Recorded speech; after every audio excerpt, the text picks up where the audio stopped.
स्वादिष्ट किचनमध्ये आज आपण मैदा न वापरता गव्हाच्या पिठापासून केलेल्या कुरकुरीत अशा मेथीच्या कडक पुऱ्या किंवा याला मेथीची मठरी सुद्धा म्हणतात.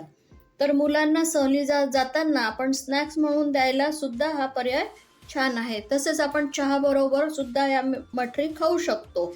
तर आपण या पुऱ्या किंवा मठरी कशा करायच्या ते बघूया. सुरुवातीला मेथी आपण स्वच्छ धुवून घेतलेली आहे. आता आपण ती बारीक चिरून घेऊ.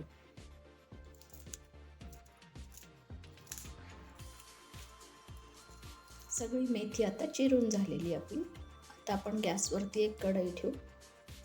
कढईमध्ये 1 चमचाभर तूप टाकून घेऊ आणि त्यामध्ये आपण मेथी परतवून घेऊ.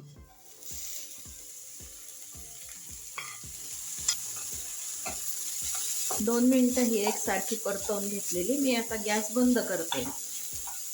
मेथी थंड होते तोपर्यंत आपण पीठ भिजवून घेऊ. त्यासाठी मी इथे 3 वाट्या गव्हाचं पीठ घेतलेलं आहे. अर्धी वाटी बारीक रवा, चमचे बेसन पीठ. मेथी आपण टाकून घेऊ. ओवा हातावरती आपण क्रश करून मग टाकू.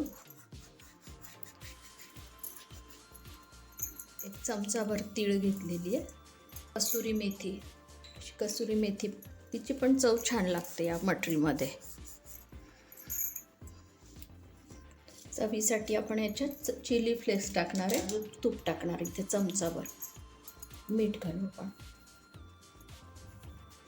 एकत्र करून घेऊ. छान सगळ्या पिठाला लावून घेऊ. अर्धा चमचा हळद टाकते. 1 चमचा तिखट टाकते. आपण चिली फ्लेक्स टाकले त्यामुळे थोडं तिखट कमी टाकलेलं आहे. थोडं थोडं पाणी टाकून आपण भिजवून घ्यायचं आहे. आपण पराठ्याला ज्याप्रमाणे कणिक भिजवतो त्याप्रमाणे हा गोळा भिजवून घेतलेला आहे. 15 मिनिटासाठी भिजू देऊ. 15-20 मिनिटं झालेले आहेत. आता आपण पुऱ्या करायला घेऊ. थोडं पीठ टाकू. त्यावर आपण हे लाटून घेऊ. आपण त्यावर थोडंसं तेल टाकून घेऊ. तेल पसरून थोडंसं पीठ बुडबुडून घेऊ. मैदा टाकला तरी चालणार आहे त्याच्यावरती. असं फोल्ड करून घेऊ.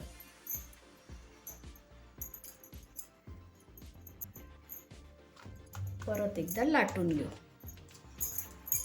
खूप जाडही नाही आणि खूप बारीकही नाही अशी आपण ही पोळी लाटून घेतलेली आहे. काटे चमच्याने असं थोडेसे टोचे मारून घ्यायचे म्हणजे आपली पुरी फुगणार नाही, कुरकुरीत होईल. आपल्याला पाहिजे त्या शेपमध्ये आपण हे कापून घेऊ. इकडे मी तेलही तापायला ठेवलेलं होतं. तेल आता चांगलं तापलेलं आहे. आता आपण पटापट टाकायला सुरुवात करू.